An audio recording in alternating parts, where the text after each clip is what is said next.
Yuk jadi bagian dari dakwah kami. Dukung operasional dakwah dan sosial kami, raih pahala amal jariah yang terus mengalir sampai hari kiamat. Kita kuatkan lagi dengan bab ke-55 tentang doa bagi jenazah ketika mensolatkannya. Ya. Ini teman-teman sekalian, doa yang mulia sekali. Jadi kalau kita lagi solati jenazah, 4 kali takbir, tanpa ruku, tanpa sujud, tanpa itidal. Takbir saja. Takbir pertama tanpa iftitah, tanpa surah, cuma baca Al-Fatihah saja.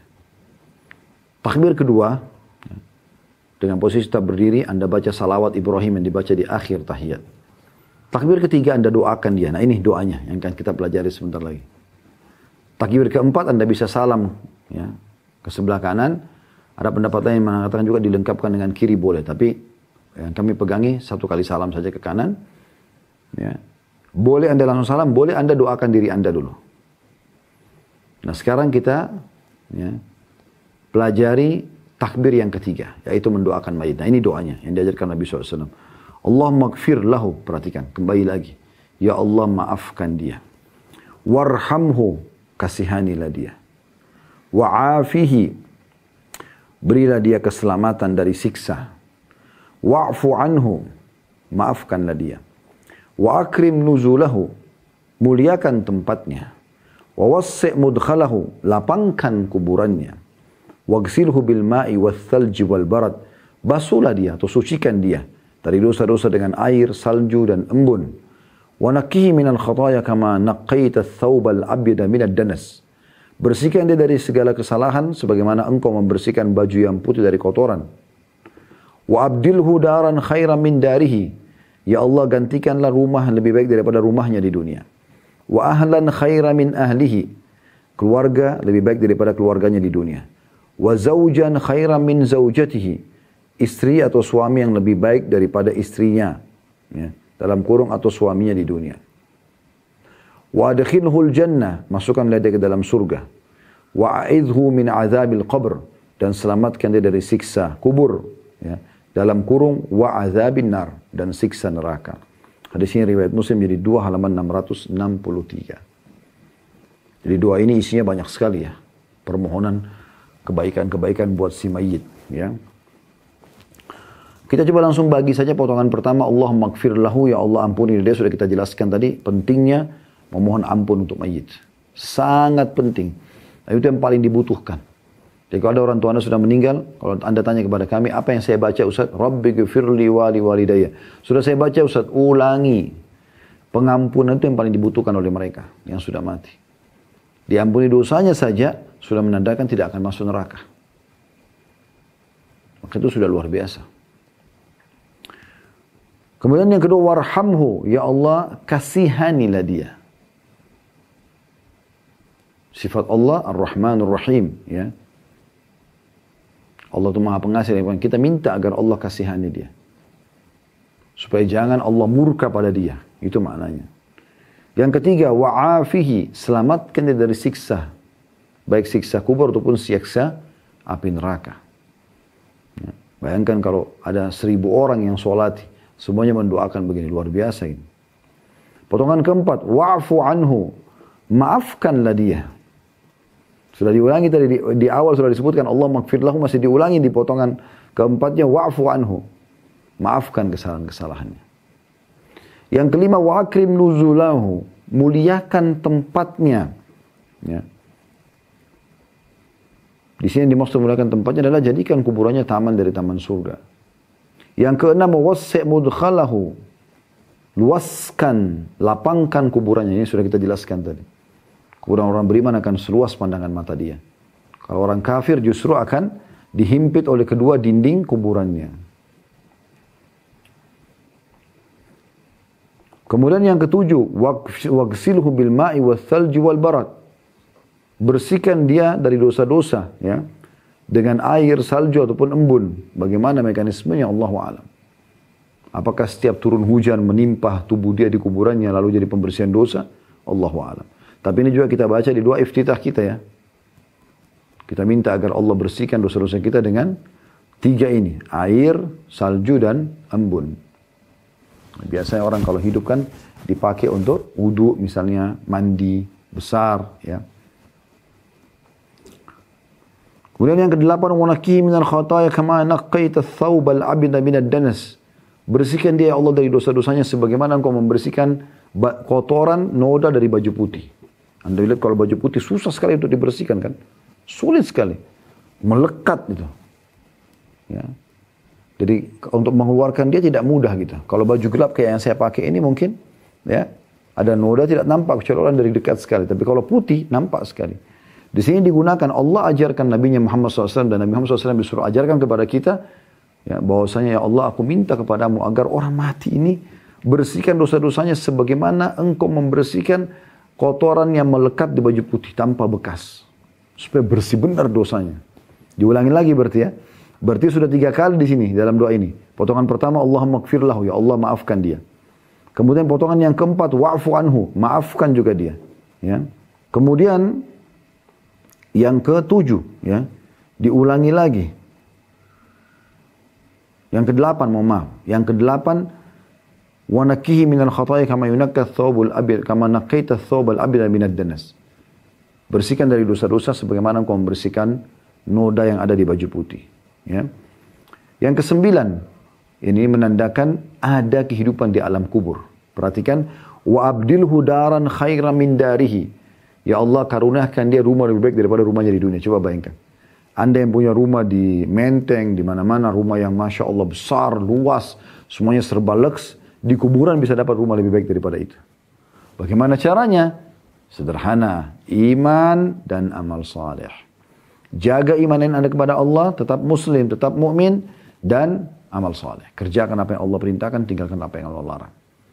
Pasti nanti kuburan Anda menjadi taman dari taman surga. Lebih baik daripada rumah Anda di dunia. Ini ajaran Nabi SAW dari Allah Subhanahu Wa Taala. Mayit semua memohonkan, yang hidup semua memohonkan buat mayit ini. Ya, berarti ada tempat tinggal di sana. Yang ke-10, wa ahlan khairan min ahlihi. Keluarga lebih baik daripada keluarganya. Yang temani dia nanti amal solehnya, supaya yang temani dia amal soleh. Karena yang temani kita di kuburan nanti amal soleh. Kemudian yang ke-12 ya, wa zaujan khairan min zaujatihi. Pasangan lebih baik daripada pasangannya atau istri lebih baik daripada istrinya. Bisa berarti ini nanti di akhirat ya, setelah dibangkitkan di surga akan diberikan pasangan. Bagi orang laki-laki dia akan berpoligami. Ya, dia akan dapatkan istrinya kalau memang meninggal dalam keadaan beriman dan belum menikah lagi setelah dia meninggal. Ya, bersama-sama iman insya Allah akan kumpul di akhirat nanti. Itu sudah positif berkumpul ya. Itu pun tetap dia akan mendapatkan pasangan dari bidadari. Sebagaimana hadis Nabi SAW yang lain, tidak ada seorang wanita yang menyakiti suaminya di dunia, kecuali istri dari bidadari akan mengatakan, jangan kau sakiti dia, sungguhnya dia hanya tamu di sisimu dan dia sebentar lagi akan menuju ke kami. Kalau dia perempuan, maka di sini yang dimaksudkan adalah amal soleh akan menemani dia di kuburan dan nanti di akhirat ya, dia akan bersama dengan suaminya. Kalau dia sudah pernah menikah di dunia, kalau dia laki-laki pun itu juga beriman dan beramal soleh. Tapi kalau dia belum menikah, dia masih gadis, maka dia akan dinikahkan dengan salah satu dari ahli surga. Ya. Jadi kita sudah bahas Allah maghfir lahu 1, warhamhu 2, wa'afihi 3. Jadi maafkanlah dia, kasihanilah dia, selamatkan dari siksa kubur, ya sudah 3. Wa'fu anhu, maafkanlah dia 4. Wa akrim nuzulahu, ya muliakan tempat tinggalnya di kuburan itu. Yang kelima, yang keenam, wasi' mudkhalahu, lapangkan kuburannya. Yang ketujuh, waghsilhu bil ma'i wal thalji wal barad, bersihkan dia dari dosa-dosa, ya. Dengan air, dengan salju, dengan embun. Kemudian yang ketujuh, wa naqihi minal khataaya kama naqaita thawbal abyada minad danas, bersihkan dari dosa-dosa sebagaimana engkau membersihkan noda yang ada dari baju putih. Yang kedelapan, wa abdilhu daran khairan min darihi, ya Allah karuniakan dia di tempat tinggal lebih baik daripada tempat tinggal di dunia. Yang kesembilan, wa ahlan khairan min ahli, warga lebih baik daripada keluarganya. Yang kesepuluh, wa zaujan khairan min zaujatihi, istri lebih baik atau pasangan lebih baik daripada pasangannya. Kemudian yang ke-11 ini, wa adkhilhul jannah, masukkan dia ke dalam surga, ya. Yang ke-12, wa'idhu min azabil qabri wa azabil nar. Selamatkan dia dari siksa kubur dan siksa api neraka. Dan ini sudah rangkuman dari semua ya doa yang dibutuhkan untuk mayit. Ya. Kemudian dianjurkan juga membaca, kalau tadi itu hadis riwayat Muslim jadi 2 halaman 663. Juga dianjurkan membaca doa ini. Ya. Allahumma gfir li hayyina wa mayyitina wa syahidina wa ghaibina wa saghirina wa kabirina wa zakarina wa unsana. Allahumma man ahyaitahu minna fa ahyihi 'ala al-islam wa man tawaffaitahu minna fatawaffahu 'ala al-iman. Allahumma la tahrimna ajrahu wa la tudillana ba'dahu. Hadis ini hadis diriwayatkan Ibnu Majah jadi 1 halaman 480 dan Ahmad jadi 2 halaman 368 dan disebutkan juga oleh Syekh Al-Albani dalam Sahih Ibnu Majah di jadi 1 halaman 251. Kembali lagi kita setelah mendoakan tadi yang panjang lebar, Allahumma gfir lahu warhamhu wa'afihi wa'fu anhu dan seterusnya sampai akhir tadi, maka kita dianjurkan, kita sudah minta tadi 12 atau 13 macam doa untuk dia ya. Kita janjikan juga masih di takbir yang ketiga di salat mayit kita membaca Allahumma gfir li hayyina wa mayyitina. Kembali kita minta ya Allah ampunilah orang yang hidup dan juga orang yang mati di antara kami. Jadi kami pun yang ikuti salat ampuni ya Allah. Sebagaimana juga kami mohon yang ini sudah mati nih ampuni juga. Wa syahidina wa ghaibina, dan juga yang hadir mengikuti salat ini, salat jenazah ini, dan yang tidak hadir di antara kami. Nah, ini mulianya hati seorang muslim ya. Jadi dia bukan cuma mendoakan dirinya sama orang mati. Yang tidak sempat sholat sini pun karena belum tahu, karena belum sempat juga maafkan dia. Begitulah sifat orang mukmin. Potongan ketiga, wasagirina wa kabirina. Demikian juga orang kecil di antara kami dan yang sudah dewasa. Semua kami mohon dimaafkan. Wa zakarina wa unthana. Laki-laki di antara kami dan perempuan juga di antara kami. Allahumma man ahyaitahu minna fahyi alal Islam.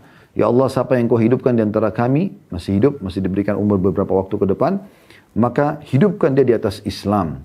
Aslinya menerima Islam dan mengaplikasikan dalam kehidupannya. Wa man tawaffaitahu minna fa tawaffahu 'alal iman. Dan siapa yang meninggal di antara kami meninggalkan dalam keadaan beriman. Saya beriman kepadamu dan apapun yang kau suruh, kami beriman. Iman kepada malaikat, kitab-kitab Rasul-Rasul pun iman kita.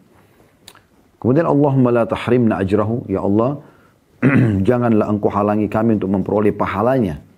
Karena kami sholati dia, kami urus dia ya. Mayit ini, wala tudillana ba'dahu, dan jangan sesatkan kami sesudahnya. Maksudnya apapun ya yang membawa pada kesesatan, karena kami pun akan jadi mayit seperti dia, jangan sampai kami terjerumus. Ini juga termasuk doa yang luar biasa yang dibacakan untuk mayit. Kemudian selanjutnya juga ada doa yang dianjurkan disebutkan oleh Ibnu Majah, Abu Daud. Ya. Allahumma inna fulan ibn fulanin fi dhimmatika. Langsung saya terjemahkan saja karena melihat waktu ya. Ya Allah, sungguhnya fulan dan bin fulan ini dalam tanggunganmu. Jadi kita lagi sholat mayit. Ya Allah, sungguhnya fulan bin fulan ini di bawah tanggunganmu. Ya Allahumma inna fulan ibn fulanin fi dhimmatika. Kita boleh sebutkan namanya. Allahumma Ahmad bin Muhammad misalnya namanya. Fi dhimmatika, di bawah lindunganmu. Ya. Wa habli jiwarika, dan tali ikatan perlindunganmu. Fakihi min fitnatil qabri wa adhabin nar, maka peliharalah dari fitnah kubur dan siksa neraka. Ini maksud dengan fitnah kubur adalah pertanyaan malaikat munkar nakir supaya jangan sampai dia salah dalam menjawab. Ya. Makanya Utsman bin Affan mengatakan dia adalah awal kehidupan akhirat, kuburan itu. Siapa yang lolos maka akan lolos, setelahnya akan lebih mudah. Siapa yang terhambat di sini, maka dia akan sulit juga sesudahnya. Kita minta ya Allah pelihara dia dari fitnah kubur dan siksa neraka. Di kubur selamat, di akhirat juga selamat nanti di neraka. Wa anta ahlul wafa'i wal haqq. Engkaulah zat yang maha memenuhi janji lagi maha benar. Kenapa kami mohon kepadamu? Karena hanya engkau saja ya Allah yang selalu penuhi janji dan tempat kami bergantung. Faghfir lahu warhamhu. Maafkanlah dia. Kembali lagi diulangi syuf. Coba lihat, perhatikan baik-baik. Maafkanlah dia dan kasihanilah dia. Faghfir lahu warhamhu. Innaka antal ghafurur rahim. Karena sungguhnya engkau Tuhan yang maha pengampun lagi maha penyayang. Hadis ini riwayatkan Ibnu Majah juga Abu Daud. Ya. Ini luar biasa. Ya. Bagaimana penuh dengan doa-doa yang mulia untuk si mayit. Kemudian juga dalam riwayat yang lain, ini disebutkan oleh Al-Hakim dan beliau mensahihkannya dan juga disetujui oleh Az-Zahabi. Di jilid 1 halaman 359 Al-Dhahabi sebutkan.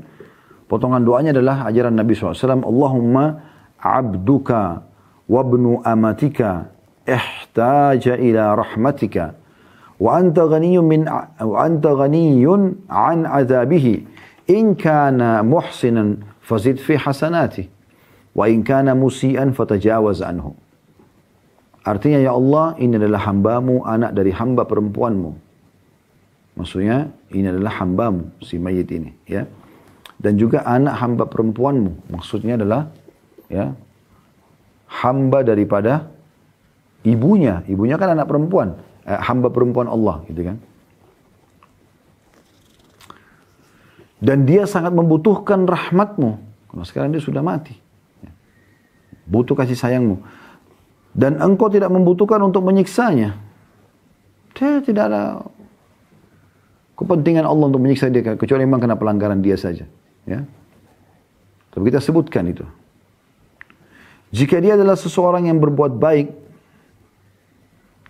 maka fazid fi hasanati. Tambahkan pahala dan amalan baiknya. Wa in kana musian fatajawaz anhu. Dan kalau dia melakukan pelanggaran, maka maafkanlah kesalahannya. Maafkanlah kesalahannya. Jadi berulang-ulang disebutkan tentang, ya, kesalahannya maafkan, kesalahannya maafkan. Ini beberapa pilihan doa pada saat kita sedang sholat mayyit.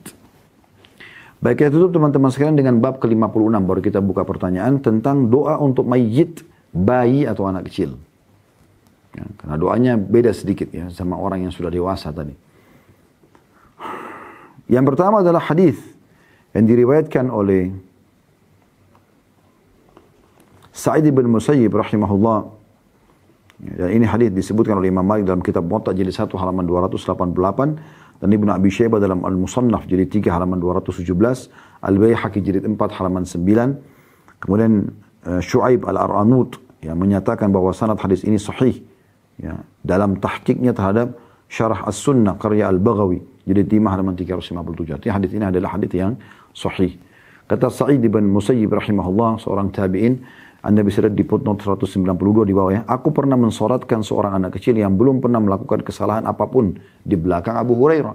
Masih belum balik gitu kan. Lalu aku mendengar beliau membaca doa. Doa apa? Allahumma a'idhu min azabil qabr. Ya Allah, selamatkan atau lindungi dia dari siksa kubur. Ini yang dibaca, doa yang paling pendek ini. Kita minta agar dia diselamatkan dari ya siksa kubur. Ini berarti menandakan anak kecil pun butuh didoakan. Jangan kita bilang, oh karena dia meninggalkan belum balik, udah pasti masuk surga. Tetap dalam syariat Nabi SAW dicontohkan oleh sahabat Abu Hurairah radhiyallahu anhu di sini, kita ya doakan dia agar diselamatkan dari siksa kubur. Doa yang terakhir teman-teman sekalian adalah, atau dua buah doa yang terakhir ya, yang disebutkan oleh Ibnu Qudamah dalam kitab Mughninya jilid 3 halaman 416. Demikian juga Syekh Abdul Aziz bin Abdullah bin Baz dalam kitab Ad-Durusul Muhimmah li'ammatil ummah di halaman 15 ya. Yaitu riwayat Allahumma ja'alhu faratan wa zukhran liwalidayhi, yang artinya, ya Allah, jadikanlah kematian anak ini sebagai pahala pendahulu dan simpanan bagi kedua orang tuanya. Kenapa dikatakan begini? Karena memang ada hadis lain yang menyebutkan kalau Nabi SAW bersabda akan terdengar suara gemuruh di depan surga, lalu Allah bertanya kepada para malaikat, ya, suara apa itu? Sementara ya, Allah lebih tahu suara apa itu. Maka para malaikat mengatakan itu adalah anak-anak muslim meninggal sebelum balik. Maka Allah pun mengatakan apa yang mereka inginkan, kata para malaikat, agar orang tua mereka dimasukkan bersama mereka ke surga. Maka Allah SWT mengatakan, masukkanlah orang tua mereka bersama mereka ke surga. Jadi memang ada keutamaan yang bisa didapatkan di situ ya.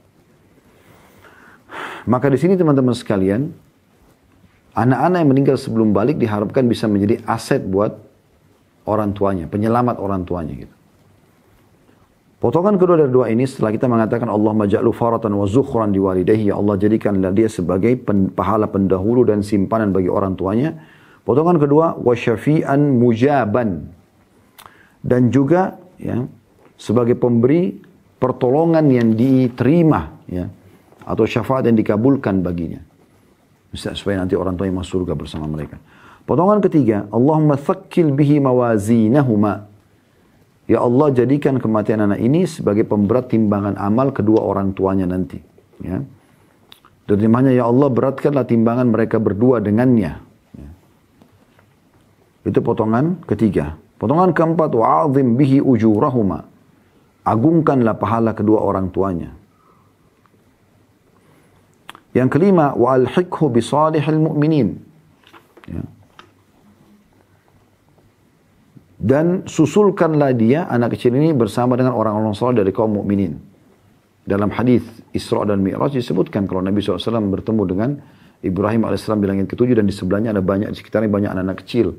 Lalu pada saat Nabi Muhammad SAW tanya kepada Jibril AS, Jibril mengatakan itu adalah anak-anak muslim yang meninggal sebelum balik bersama dengan, ya, orang-orang atau bersama dengan Nabi Ibrahim AS. Kemudian selanjutnya, jadi potongan pertama, ya Allah, jadikanlah dia sebagai simpanan dan aset buat orang tuanya. Yang kedua adalah penolong yang pasti, ya, diterima syafaatnya. Yang ketiga, buatlah anak ini sebagai pemberat timbangan amal saleh kedua orang tuanya. Yang keempat, agungkanlah pahala kedua orang tuanya, maksudnya perbanyak. Yang kelima, ya, susulkanlah anak kecil ini bersama dengan orang-orang saleh dari mukminin. Yang keenam, waj'alhu fi kafalati Ibrahim. Jadikanlah dia di bawah naungan Ibrahim AS. Tadi sudah kita jelaskan di Isra Mi'rajnya. Yang ketujuh, waqihi birahmatika adzabal jahim. Dan selamatkanlah dia dengan rahmatmu dari azab api neraka. Yang ketujuh, wa'abdilhu daran khairan min darihi. Ya Allah, karuniakan rumah lebih baik daripada rumahnya. Ya, yang kedelapan, ya. Wa ahlan khairan min ahlihi. Dan keluarga lebih baik daripada keluarganya. Yang kesembilan, Allahumma gfir li aslafina. Ya Allah, maafkanlah orang-orang terdahulu di antara kami. Ya. Wa afratina. Dan orang-orang juga yang meninggal, ya, yang masih kecil dari kami. Wa man sabaqana bil iman. Dan siapa yang telah mendahului kami dari sisi keimanan. Ya. Ini doa dianjurkan dibaca pada saat orang sholat ada anak kecil yang mati. Yang terakhir, Allahumma ja'alhu lana faratan wa salafan wa ajra. Ya Allah, jadikanlah kematian ini sebagai pahala pendahulu, simpanan, pahala awal dan pahala bagi kami. Ya. Hadis ini diriwayatkan, disebutkan Hasan Basri rahimahullah. Ya.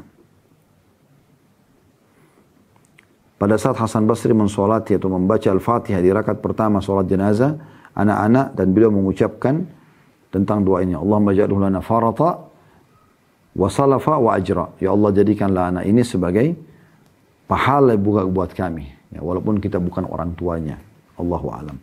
Jadi ini anjuran, ya, untuk dibaca pada saat kita sedang sholat mayyit, ya, sholat mayyit.